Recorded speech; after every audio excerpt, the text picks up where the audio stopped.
Hey there, tech enthusiasts. Welcome back to smarthome.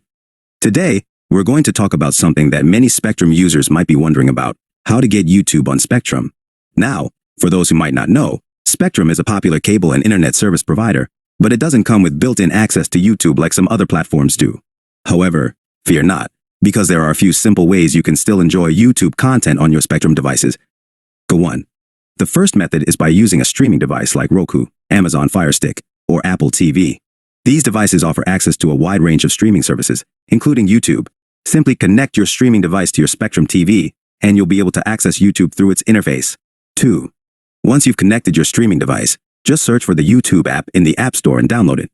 After that, you can open the app, sign into your YouTube account, and start watching all your favorite videos just like you would on any other device. 3. Another way to access YouTube on Spectrum is by using a smart TV that has a built-in YouTube app. Many modern smart TVs come with YouTube pre-installed, allowing you to watch videos directly from your TV without any additional devices. 4.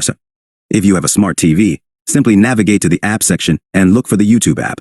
Once you find it, you can open the app, sign in, and start watching videos right away. 5. Finally, if you prefer to watch YouTube on your mobile device or computer, you can always use Spectrum's internet service to access YouTube through your web browser or the YouTube app. 6. Just open your web browser or the YouTube app, search for the videos you want to watch, and enjoy them just like you would on any other internet connection. Conclusion. So there you have it, a few simple ways to get YouTube on Spectrum. Whether you prefer to watch on your TV, streaming device, or mobile device, there's always a way to enjoy your favorite YouTube content with Spectrum. Thanks for watching, and don't forget to like, comment, and subscribe for more tips and tutorials.